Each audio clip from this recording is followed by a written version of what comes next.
जय शनिदेव बहन जी। सबसे पहले तो आप अपना नाम बताएं। सपना भी। आप कब आए थे यहाँ? एक हफ्ते पहले संडे को। आपकी वीडियो भी बनी थी, वीडियो भी डली हुई। आप बहुत ज़्यादा बीमार थे उस टाइम। आपको क्या क्या होता था? तो पहले तो मतलब पितृ का ही था कि उनकी शांति करवानी थी हमको, ठीक है। तो फिर जब यहाँ पर पूजा चल रही थी हमारी, तो हमारे पितरों ने हमें बताया कि किसी ने काला जादू कर दिया मुझे मारने के लिए। इसका मतलब पितर आपके ऊपर आते थे पहले से? मेरे ऊपर पहले से ही आते थे। ठीक है। तो उन्होंने हमें बताया कि वहाँ जाओ तो वहीं ठीक होएगी, और वही चीज़ हमें बोलती रही वहाँ जाओ वहाँ जाओ वहाँ जाओ। फिर ज़बरदस्ती हमें यहाँ लेके आई।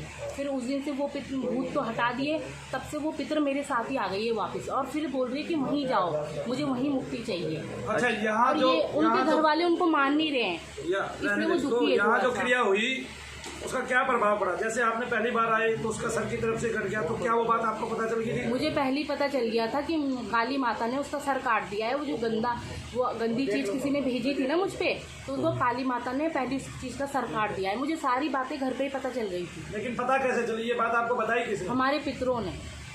अच्छा, आपके पितरों ने बताई ये बात की काली माता ने काली माता ने उनका सर आपको काट पता है मैं काली माता का जब करता हूँ? हाँ, जैसे यहाँ से इस पे भी आई है काली माता, पहले से चल रही थी आ गई। काली माता की तरह क्या? काली माता की तरह? काली माता ने ही काटा उसका सर। मैं भी काली माता की भक्त थी। मैं इसकी सास हूँ, वीणा देवी। तो आप इसके घर में रहते हो? आप भी जाना चाहते हो कहीं? नहीं, जाना नहीं चाहती मैं। आप इसी घर में रहना चाहते हो? नहीं, मुक्ति चाहती हूँ। मैं क्या करूँगी यहाँ रह के? तो अपने आप शुद्ध तो हो, अपने आप अदर हो जाओगी। ये कहने का मतलब इसकी सास भी जब तक जीते जी पूजा करती थी। ये दोनों मिक्स है। इस टाइम काली की भी छाया आ रही है, काली की छाया उसके तरंग चलती है साथ। ये खुद आप तो नहीं है, तो इसका कम से कम काली माता की तरंग है, इसकी छाया पूरी आप नहीं है। इसकी तो गति हो चुकी है ज़्यादातर गति इसकी हो चुकी है, मतलब सफ़ेद होगी बिल्कुल भाई, ठीक है। मतलब देवताओं में गिनती होगी चालू। अगर देवताओं में याद करेगी जब आप बहुत ज़्यादा मतलब संसार में किसी को दुख नहीं देना चाहते हो, विकार कोई रह नहीं जाता है, और अवस्था आपकी श्वेत आ जाती है। बताओ, इन्हें ऐसी थी ना मैं, जैसी आत्मा किसी को दुख नहीं देती थी मैं, किसी को नहीं। ये मुझे नहीं मानते, कहते हैं डोंग करती है, डोंग डोंग बोलते हैं। मेरी बहू को डोंगी है, डोंगी है मेरी बहू। मनगढ़ंत नहीं होना चाहिए। इसीलिए आई हूँ, इसीलिए मैं यहाँ आई हूँ। बताइए ना, आप खुद लेके आए हो इस लड़की को यहाँ? यहाँ देखने वाले हैं, जहाँ देखने वाले नहीं है, जहाँ देखने वाले नहीं है वहाँ लोगों को भरोसा कर रहे हैं। जहाँ देखने वाले बैठे हैं, मेरा बड़ा बेटा मनु भैया ने हमेशा देखने वाले रखे हैं, दो तीन अच्छे से। और देखने की बात मैं बता देता हूँ, लोग एक दरबार में, सुनो भाई ध्यान से, मन्नू भैया जी, ये बताओ, एक दरबार ने उस बड़ी सरकार को चैलेंज कर दिया और वो उसका जवाब नहीं दे पा रहा है, ठीक है ना। ये धाम बड़ा धाम है, मैं मुंह से नाम नहीं लूंगा, लेकिन बहुत ही सच्चा धाम है। अब लोग जो है कभी कुछ कहते हैं कभी कुछ कहते हैं, मैं बताता हूँ उनके पास क्या है। उनके पास भगवान हनुमान जी की बहुत बड़ी सिद्धि है। एक महात्मा है, जिस महात्मा के पीछे उसकी हजारों सिद्धियाँ हैं उस महात्मा की, और वो महात्मा खुद ही जो है त्रिकालदर्शी होकर बैठे हुए हैं, यानी कि उनका जो आभा मंडल है वो ऊपर की तरफ उनका खिंचाव है, और उसके पीछे दुनिया भर के संत उसके पीछे खड़े हुए हैं, यानी कि उनकी जो गद्दी की परंपरा के जिसमें 25 मुख्य संत हैं, और फिर उनकी सिद्धियां आती हैं। वो लोग वहाँ त्रिकालदर्शी दरबार के लिए काम करते हैं, और वो उतने ऊंचे संत हैं, उतनी ऊंची परंपरा से हैं, कुछ हद नहीं। और वहाँ पे लोग जाते हैं, अपनी इच्छा पूर्ति करते हैं, उनका कार्य आपका भूत और भविष्य बताना।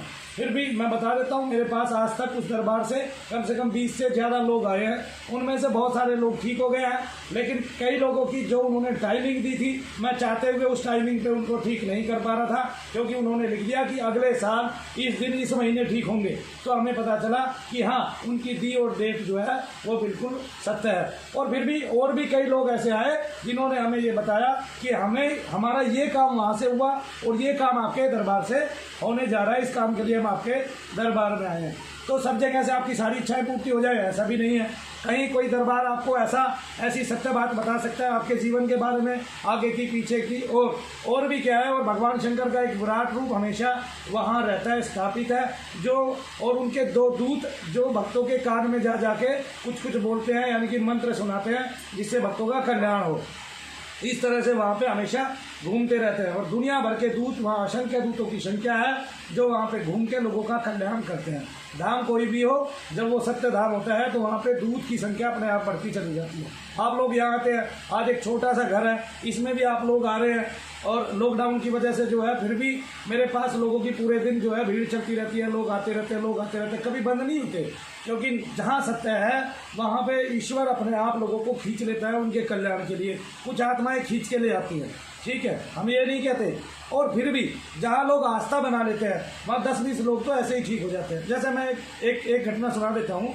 मेरे पास के गांव में, झटिकरा गांव में, एक महिला पे 5 प्रेत लग गए और वो 5 प्रेतों ने ऐसे कर दिया कि वो उठ नहीं पा रही थी, देख नहीं पा रही थी, हाथ नहीं हिला पा रही थी, पैर नहीं उठा पा रही थी। और कई भक्त उनके यहाँ आए और उन्होंने कह दिया भाई ये तो 24 घंटे के अंदर मर सकती है, इसका तो मारण किया गया। मैं गया और मैंने इतना कहा, क्या कहते हैं कि भाई एक बोतल लाओ, मैं बोतल में इनको बंद कर देता हूँ। मुझे पता था इसको 2 दिन पहले प्रेत आए हैं और 2 दिन पहले किसी महात्मा ने उसमें प्रेत भेजे थे जो हनुमान जी का साधक बता के और लोगों के साथ ऐसा कर रहा था। उसके पास कोई महिला जाती थी, वे पानी भर रही थी, वहाँ पर उनकी लड़ाई होगी। उसने अपने गुरु जी को कहा मेरी इससे लड़ाई होगी, मैंने बदला लेना है। उसने 5 प्रेत छोड़ दी। अब जब वो मेरे पास आए, मैंने खाली बोतल ही कहा कि खाली बोतल लाओ, मैं इनको बंद कर देता हूँ। अचानक सबने अपना फटाफट नाम बता दिया और वो 10 मिनट के अंदर ठीक हो गई।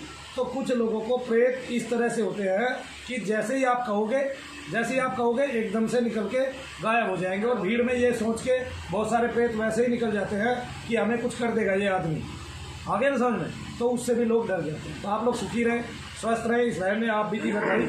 और इनके अंदर माता जी आती है जो इन्हीं की माँ है, यानी कि सासू माँ ना, सासू माँ है। पिछले हफ्ते भी ये बोला था, पिछले हफ्ते आपने बोला था कि नहीं है।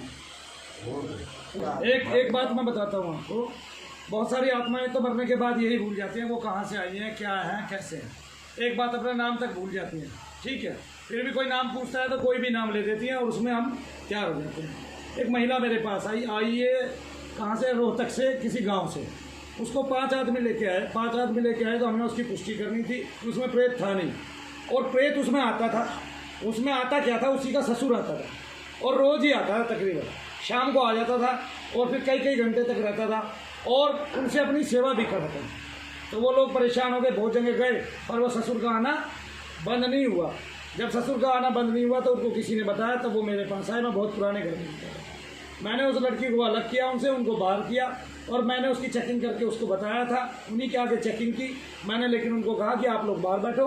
तब मैंने उससे कहा कि आप मेरे को एक बात बता दो, क्या कहते हैं कि आप में प्रेत है नहीं, फिर ये आप क्यों कर रहे हो, ठीक है, क्योंकि मैं सबके सामने आपकी पोल नहीं खोलना चाहता। आप माँ बहन है, बेटी है। तो उन्होंने क्या बताया आप सुनते हैं, सुनेंगे। उसने बताया कि भैया मैंने ज़िंदगी भर काम नहीं किया, जैसे ही मैं ससुराल में आई मुझे 10 पशु, आगे सामने 10 पशु मिल गए। अब गोबर भी ढोना, दूध भी निकालना। बोला मेरे तो गट्टे दूधते हैं और सास मेरी गाली दे के दूध निकलवाती है। और बोला मुझे ऐसी नींद आती है कि मैं जैसे मर जाऊंगी, मेरे साथ ये व्यवहार हो रहा है, ठीक है। तो बोला मैं ठीक कहाँ से हूँ, अगर मैं ठीक हो भी गई तो अगले दिन गोबर कौन डालेगा इसका इतना। बोला आप तो चलोगे नहीं मेरे साथ, बताओ तो क्या करें। ठीक है, मैं सबके साथ ये स्टोरी हो, मैं ये भी नहीं चाहता। देखो इतना तरंग लेके आ सकता है, ठीक है, स्वच्छ है, वो भी तरंग दे सकता है अपनी। लेकिन जिनमें ज़्यादातर पितर आते हैं वे मलिन ही पितर आते हैं, उनको स्वच्छ करने की आवश्यकता होती है।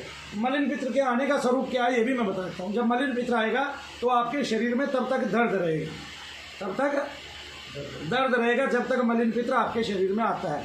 शरीर टूटता है, कंधे भारी हो जाते हैं, आके वो खेलता है और हम लोग इसी चाहत में कि तू बता बता बता, और उसके बताने की चाहत। ऐसा नहीं कहता मैं कि नहीं बताते हैं, आपकी आगामी घटना भी बता सकते हैं। क्यों? क्योंकि प्रेत को बहुत सारी चीज़ें दिखाई दे जाती हैं, वो सूक्ष्म स्वरूप में है और वो सूक्ष्मता को पहचान लेते हैं। कुछ तो जैसे मान लिया किसी ने जीते जी भक्ति की, लेकिन किसी पापवश के कारण प्रेत बन गया। अब उसमें मलिनता तो है ही, लेकिन उसको भक्ति के कारण दिखाई भी दे रहा है, उसकी दृष्टि खुली हुई है, तो वो सारी बातें बता सकते हैं। हमने जब पुष्टि की थी तो हमने ये भी देख लिया था, क्या कहते हैं कि इसकी परीक्षा भी ले ली थी कि आपको क्या कहते हैं, आप अपने पति का नाम बताइए, दादा ससुर का नाम बताइए, इसका नाम बताइए। लेकिन प्रेत की जो 10% मलिन अवस्था है, जिसको अशरी बोलते हैं, वो बाकी उसका है, तो उसका सहारा लेके भी बोल सकती है। हम ये नहीं कहते कि नहीं बोल पाएगी। ठीक है ना। लेकिन ज़्यादातर केस हमारी तरफ से फारिग हो गया। दर्द उसको रहे नहीं है, क्योंकि इतनी सी अवस्था में दर्द नहीं रहते। उसने बताया क्या है, उसने ये बताया देवी की तरंग तो है ही जो जब करते हैं, लेकिन मैं इसको मिटाता हूँ। कैसे मिटाता हूँ कि मैं लोगों की सिद्धियाँ अंदर कर देता हूँ, किसमें, मोक्ष धाम में। तो ऐसे बहुत सारे लोग हैं जिनकी सिद्धियां खेल के आती थी, नहीं खेल के आती। सबसे बड़ा उदाहरण ये है। इसकी खेलने की अवस्था अगर किसी ने देखी हो तो वो देख लेगा। ये खेल के आती थी इसकी चीज़ें, उसकी चीज़ खेल के आती थी। तेरी खेल के आती है, जुबाइयाँ, बड़ी बड़ी जुबाइयाँ ले गए, हंस के पूरा हंस के बड़ी बड़ी जम्बाइयाँ लेके आता था। हंस के तो फिर ऐसे बहुत सारे लोगों को होता है। लेकिन मनु भैया ये चाहते नहीं किसी की सिद्धियाँ इस तरह से आए। चुपचाप आदमी सामान्य तरीके से बैठे और आके बता दे क्या है क्या नहीं है दूसरों को, ठीक है कि नहीं। यही देखने की विधि है और कोई देखने की विधि नहीं है।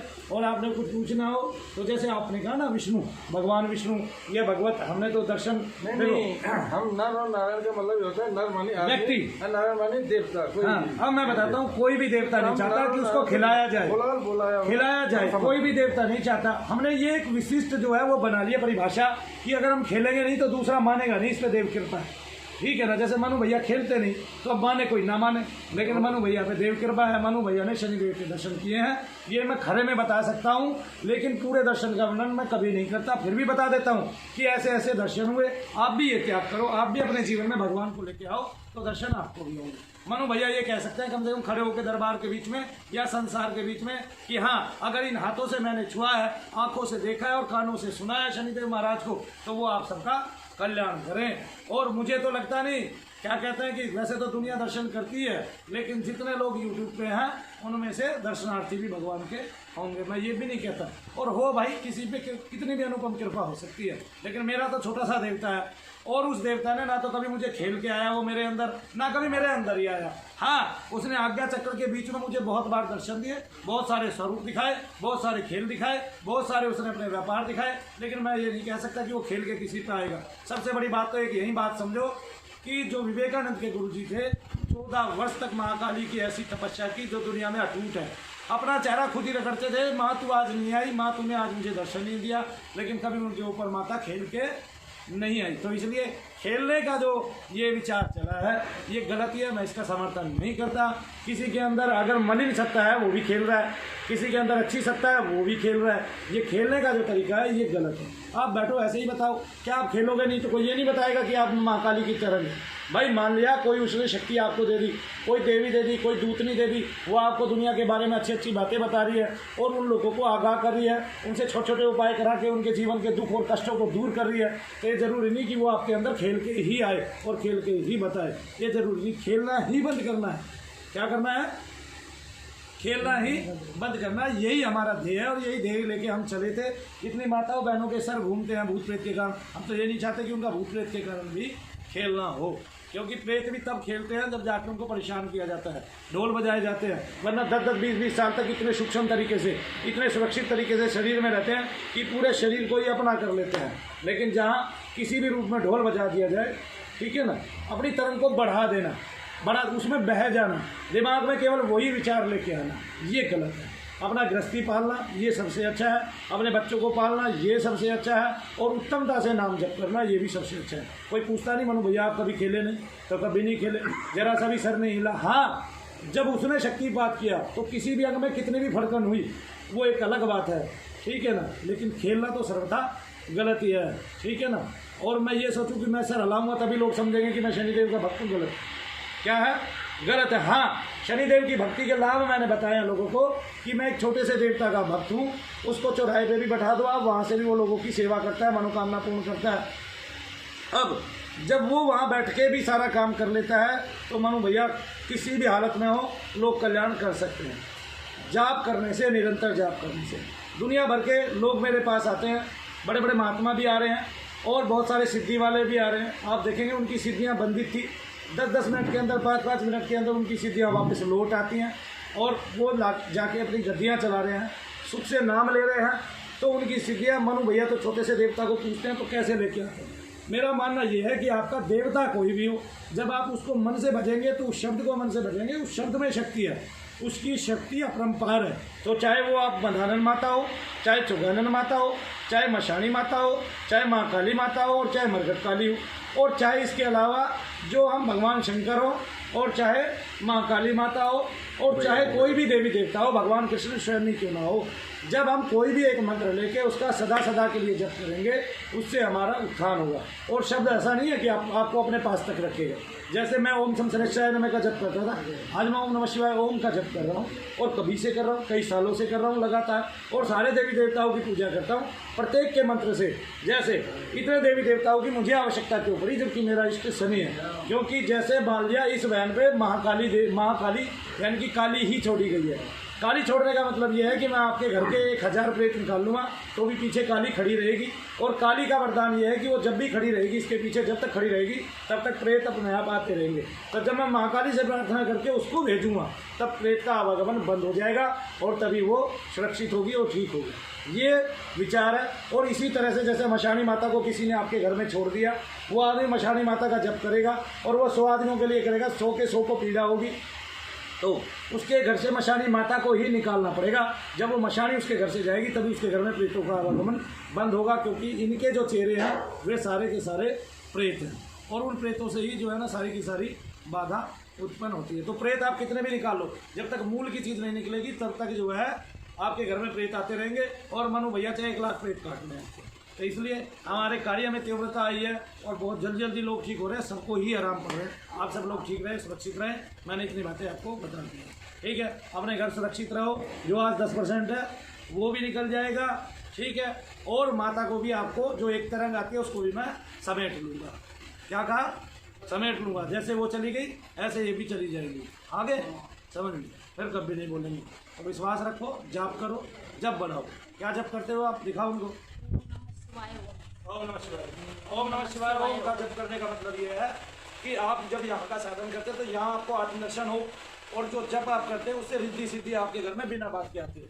आपके जो सामाजिक कार्य हैं वो भी बढ़ते रहे। इसके पीछे तात्पर्य क्या है? इसके पीछे तात्पर्य ये है कि भगवान ये कहते हैं अर्जुन को कि अर्जुन जो एक भक्त है उसकी परवाह भक्त को नहीं करनी, अपनी परवाह हम उसकी परवाह करेंगे, उसके धन की वृद्धि हम करेंगे, ठीक है। उसके बच्चों को हम पढ़ाएंगे। ये भगवान स्वयं कह रहे हैं गीता में। अगर आप पढ़ सकते हो तो पढ़ लो, ठीक है। आपने तो अपना समर्पण करना है, ठीक है। जब समर्पण कर दोगे तो भक्त की सारी संपत्ति की रक्षा कौन करता है?